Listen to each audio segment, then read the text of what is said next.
Hello students. आज coordinate system की series में आज एक नया टॉपिक हम लोग स्टार्ट करने वाले हैं जिसको हम कहते हैं सेक्शन फार्मूला। सेक्शन फार्मूला के नेम से ही आप जान सकते हैं कि इसमें किसी चीज़ के सेक्शंस हो रहे हैं, या सिंपल से बोलो कि आप किसी चीज़ के पार्ट्स कर रहे हैं। ठीक है, क्योंकि हम लाइन इक्वेशन को पढ़ रहे हैं तो इस कंडीशन में हम यहाँ पर लाइन की बात करेंगे। ठीक है, मान लीजिए यहाँ पर एक लाइन है दैट इज़ पी क्यू। ठीक है, जिसमें p के कोऑर्डिनेट्स x1 y1 है और q के कोऑर्डिनेट्स x2 y2 हैं।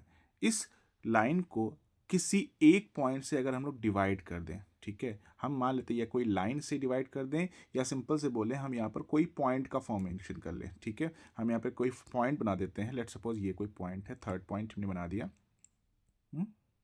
ठीक है, और इस पॉइंट बनाने की वजह से ये लाइन आपकी दो पार्ट्स में डिवाइड हो गई। ठीक है, ये आपकी जो लाइन है वो दो पार्ट्स में डिवाइड हो गई। तो उस कंडीशन में हमें इस पॉइंट के, जिसने इसको दो सेक्शन में डिवाइड किया, इसके कोऑर्डिनेट्स पता करने होते हैं। ठीक है, इस टाइप के क्वेश्चन में आपका बेसिक सबसे स्टार्टिंग यहीं से होती है कि आपको कोई भी दो एंड पॉइंट्स दे दी जाएंगे किसी लाइन के, और आपको पूछा जाएगा कि एक लाइन ने इस पर्टिकुलर लाइन को एक पर्टिकुलर रेशियो में, लेट्स सपोज 2:3 में अगर इसको डिवाइड कर दिया है, तो उस कंडीशन में आपको इस सेंटर पॉइंट पे, या कह सकते हैं मिडिल पॉइंट है, इसके कोऑर्डिनेट्स फाइंड करने होते हैं। ठीक है, तो सिंपल सा फॉर्मूला होता है इसके लिए। लेट्स सपोज अगर मैं मान लेता हूँ कि यहाँ पर जो सेक्शंस में ये डिवाइड हो रहा है, ठीक है, वो m1 m2 है, और ये जिस पॉइंट को हमें फाइंड करना है, ये जो पॉइंट फाइंड करना है, इसके कुछ भी कोऑर्डिनेट्स हो सकते हैं। लेट्स सपोज मैंने x y मान लेते हैं। ठीक है, इसको हम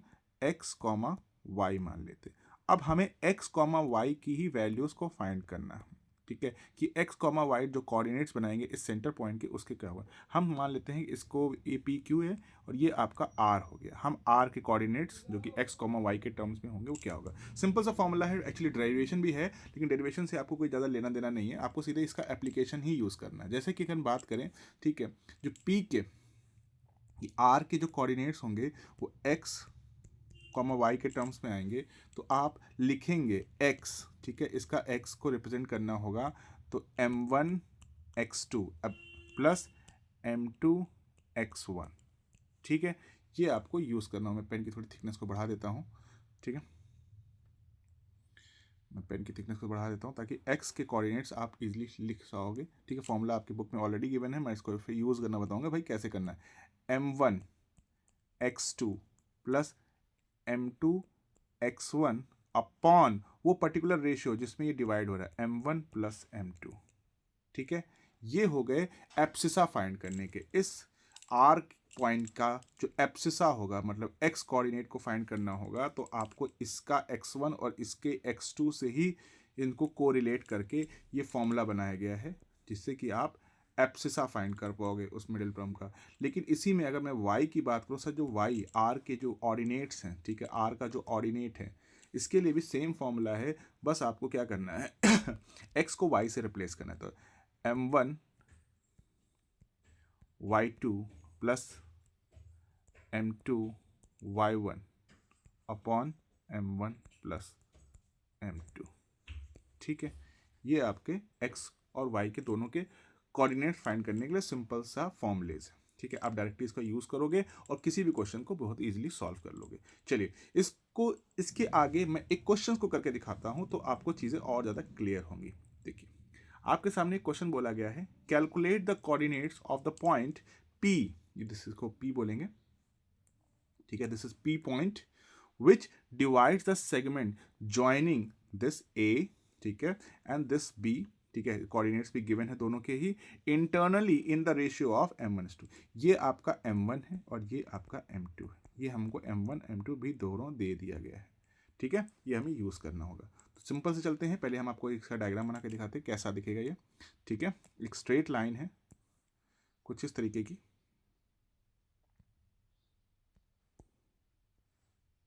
ये आपकी स्ट्रेट लाइन है। ठीक है, इसके दो पॉइंट्स गिवन हैं, ये A है और ये आपका B है। ठीक है, A के कोऑर्डिनेट्स -3, 3 हैं। ठीक है, ये देखो, ये चीज़ मैंने यहाँ पे लिखी है। B के कोऑर्डिनेट्स, ठीक, 2, -7 है बेटा, 2, -7।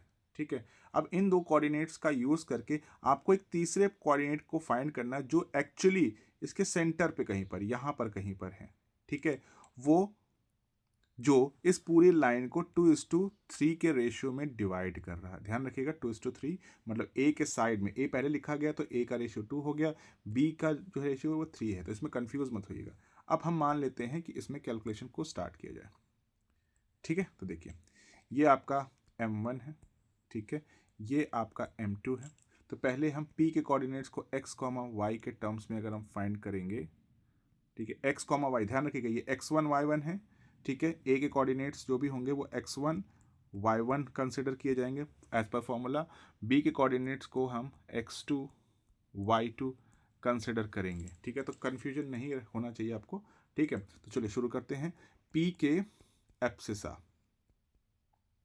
ठीक है, या p के x कोऑर्डिनेट्स बोले, सिंपल से बोलो कि p का जो x कोऑर्डिनेट होगा वो क्या होगा, ठीक है। x equals to m1 x2 plus m2 x1 upon m1 plus m2, ठीक है।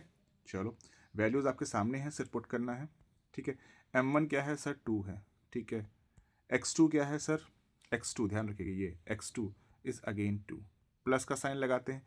m2 क्या है सर 3 है, ठीक है, ये m2 है 3 है, और x1 क्या है सर -3 है, ठीक है। और अपॉन में हमें m1 प्लस m2 मतलब 2 + 3 करना है, इसमें कोई डाउट नहीं होना चाहिए, ठीक है। चलिए आगे बढ़ते हैं। 2 और 3 2 को मल्टीप्लाई करेंगे आपका 4 आ जाएगा, सेकेंड दिस विल बी 4, ठीक है, प्लस 3 और -3 मतलब माइनस का 9 हो जाएगा, और ये आपका हो जाएगा 5। इसको और थोड़ा सिंप्लीफाई करें तो 4 - 9 अपॉन 5 या -5 अपॉन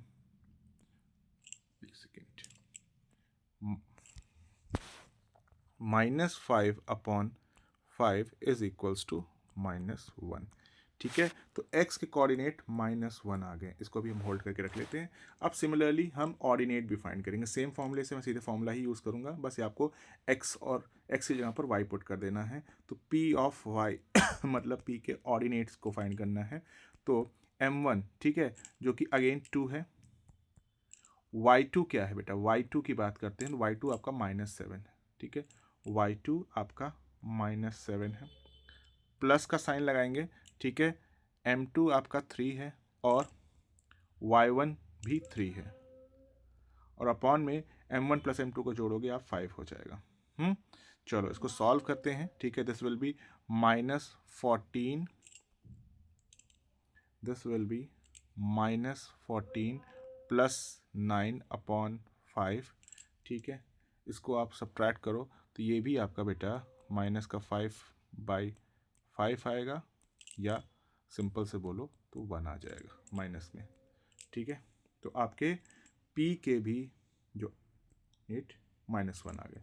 तो इनडायरेक्टली आप बोल सकते हो कि ये जो हमारा फाइंड आउट करने वाला पार्ट था, ठीक है, जिसको हम बोले थे p के कोऑर्डिनेट जो कि x और वो -1 जो कि x भी हमने निकाला है ये वाला पार्ट, और -y जो कि y भी हमने माइनस, दोनों ही की वैल्यू माइनस में ही आई है। तो ये हमारा सेक्शन फॉर्मूला हो जाएगा, ठीक है।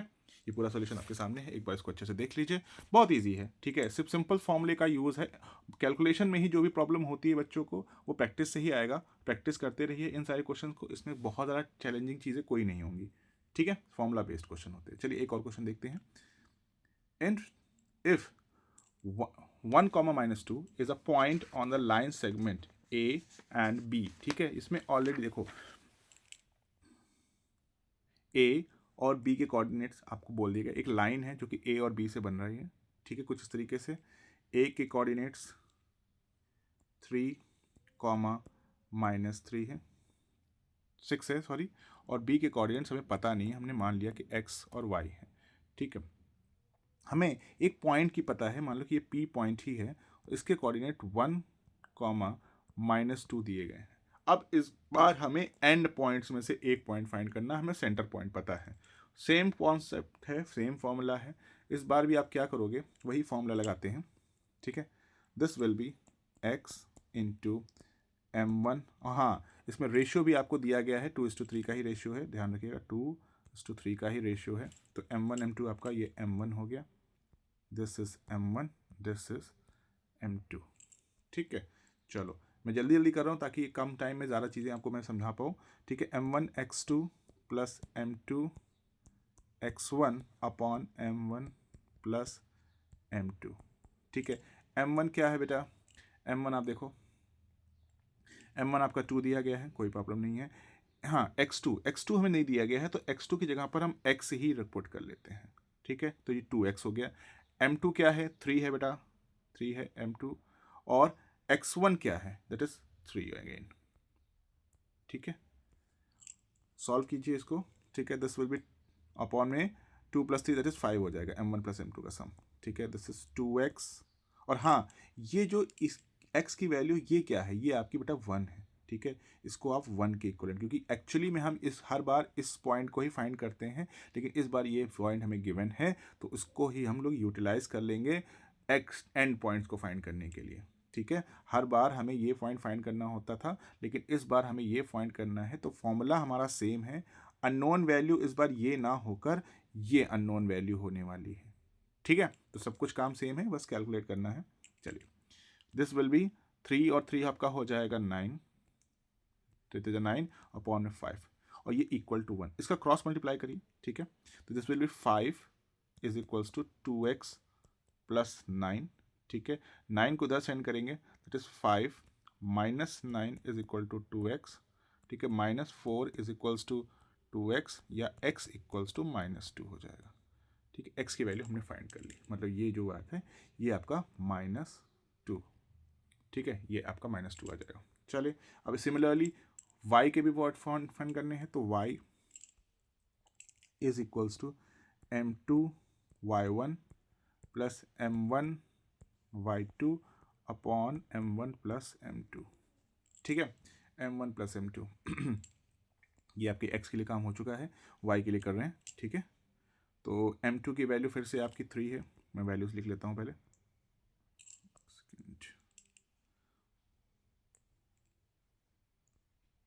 3 है,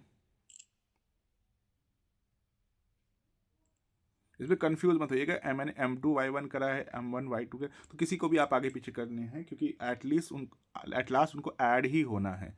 ठीक है, तो आप 5 + 3 करो या 3 + 5 करो, सेम ही आंसर आता है, वही लॉजिक का आप यूज़ करके यहाँ पे कर सकते हो। तो M2 है, तो y1 आपका हो जाएगा -6,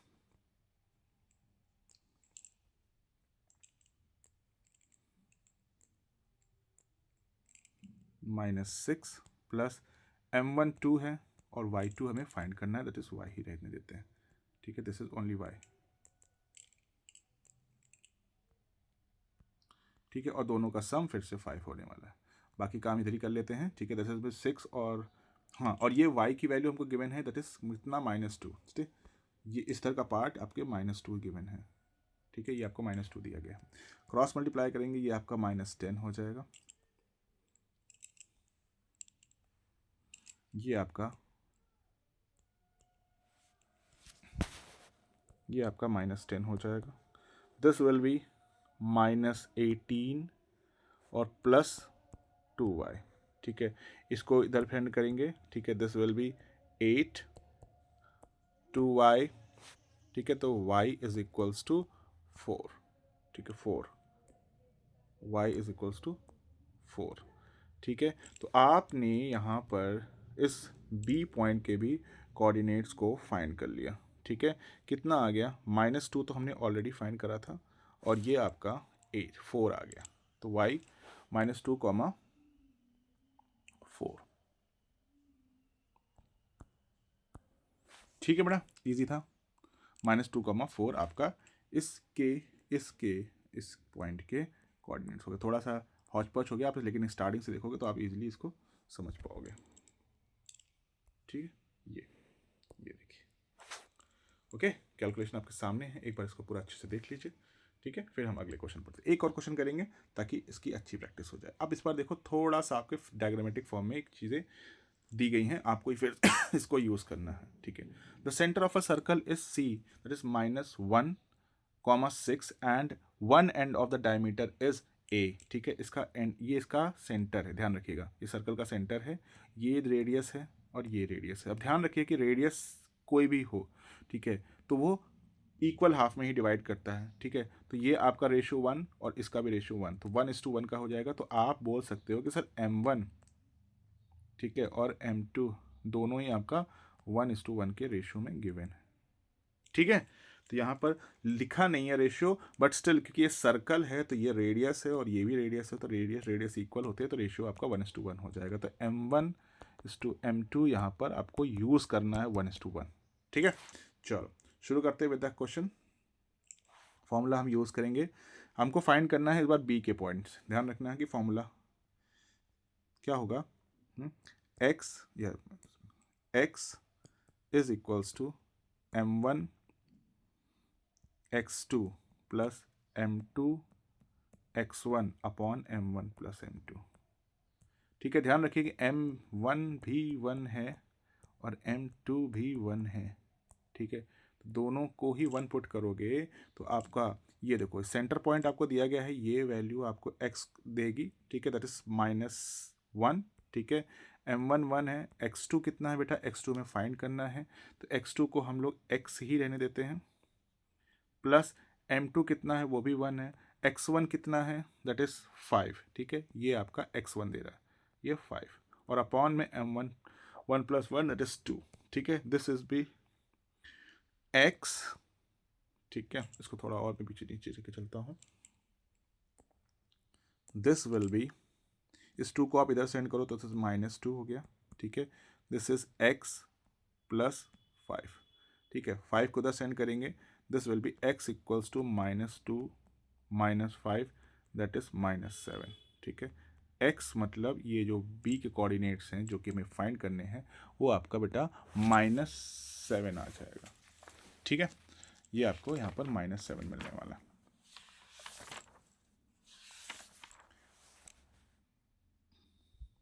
ठीक है। x के कोऑर्डिनेट्स -7 आ गए। अब सिमिलरली आप y के लिए भी यही काम करोगे, ठीक है। कहानी सारी सेम है, वैल्यू पुट करते हैं, ठीक है।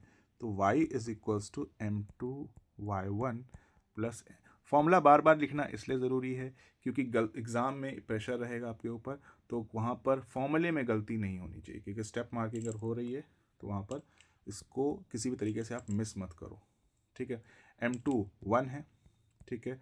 y1 मतलब यहाँ पर अगर हम बात करें तो 9 प्लस M2 1 है, ठीक है, और ये आपको फाइंड ही करना है, और अपॉन में 1 + 1, ठीक है, हो जाएगा। और यहाँ पर अगर आप सेंटर में देखो तो y की वैल्यू कितनी है, 6, दिस इज y, ठीक है। ये 6 हम यहाँ पर पुट कर लेंगे, ये 6 हम यहाँ पुट कर लेंगे, दैट इज, इसको अगर करो 6 9 + y अपॉन 2, 2 को इधर भेजो, 12 हो जाएगा, दिस इज 9 + y, 9 को इधर भेजो तो 12 - 9 इज इक्वल टू y हो जाएगा। तो y की वैल्यू आप लिख सकते हो दैट इज 3, ठीक है। तो y वैल्यू आपकी 3 आ जाएगी, ठीक है। तो इस तरीके से आपने इस पॉइंट के, दिस इज -7, 3 जो हमें फाइंड करना था यहाँ पर, वो -7, 3 आ गया, ठीक है। ऐसे ही और भी क्वेश्चंस आते हैं, उसमें आपको क्या किया जाएगा, देखो अभी मैं एक क्वेश्चन बहुत ही, अगर मैं ट्रिकी क्वेश्चन पूछूं तो आपसे पूछा जाता है कि भाई एक आपका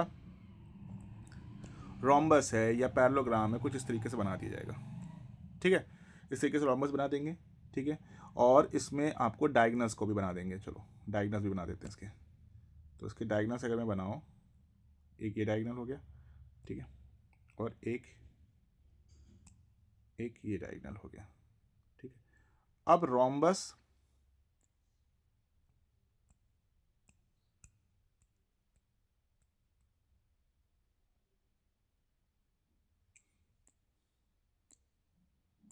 एक सेकेंड,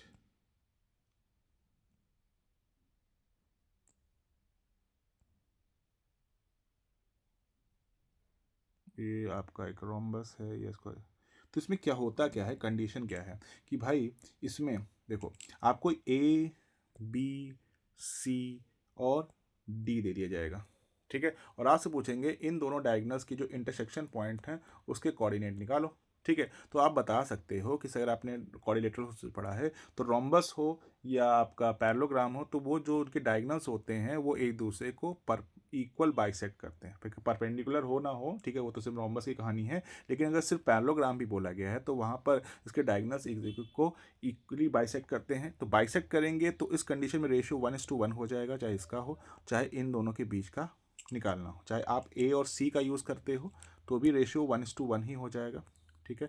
यहाँ पर भी 1:1 है। और अगर आप बी और डी का यूज़ करके इसका सेंटर पॉइंट निकालते हो तो वो भी आपका 1:1 ही रहेगा, ठीक है। तो बस इन्हीं का ही यूज़ करके क्वेश्चन को थोड़ा सा आपको चैलेंजिंग कर देंगे। बाकी प्रोसेस सेम है, आपको सेम ही फॉर्मूला यूज़ करना है। एक्स के लिए लिखोगे आप m1 x2 plus m2 x1 upon m1 plus m2। y के लिए भी आप यही करोगे, m1 y2 plus m2 y1 upon m1 plus m2, ठीक है। ये दोनों फॉर्मूलेज अगर आप यूज़ कर लेते हो तो इस पर्टिकुलर सेक्शन फॉर्मूले में आपको दिक्कत नहीं होगी। कभी कभार रेशियो भी पूछ लेते हैं, ठीक है। तो रेशियो में मान लो हमको रेशियो नहीं दिया गया है, ठीक है, हम तो एक को k कंसिडर करते हैं और एक को 1 कंसिडर करते हैं, ठीक है। तो k:1 का रेशियो हम मानकर पूरे क्वेश्चन में जो जो भी वैल्यूज़ दी जाएंगी हम उसको यूज़ कर लेते हैं। लेट सपोज हमें x के कोऑर्डिनेट करने हैं तो k m1 प्लस 1, ठीक, सॉरी k m1 नहीं, k into x plus 1 into x2 upon k plus 1 equal to जो भी वैल्यू वहाँ पर x की दी जाएगी क्रॉस मल्टीप्लाई। अभी और भी क्वेश्चंस करवाएंगे, ठीक है, तो उसके परेशान ना होइए। अगर आपको ये क्वेश्चंस अच्छे लग रहे हैं, हेल्पफुल लग रहे हैं, तो प्लीज़ चैनल को सब्सक्राइब करिए, इसको लाइक करिए और अपने कमेंट में हमको बताइए कि आपको मैथ्स में कौन सा सेक्शन ज़्यादा चैलेंजिंग लग रहा है। मैं उसकी वीडियो सबसे पहले आपके लिए लेके आऊँगा, जिससे कि आपके हर डाउट्स को मैं बहुत ही ईजी वे में क्लियर कर दूँगा, ठीक है।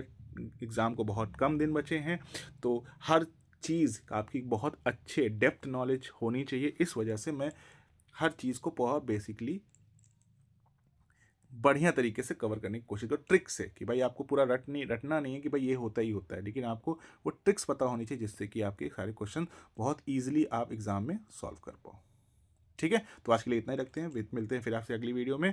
टिल देन आप लोग इस चैनल को सब्सक्राइब करिए, लाइक करिए, शेयर करिए अपने स्टूडेंट्स के साथ, दोस्तों के साथ, जिससे कि ये मैक्सिमम लोगों तक पहुंच पाए। ओके बेटा, आज थैंक यू।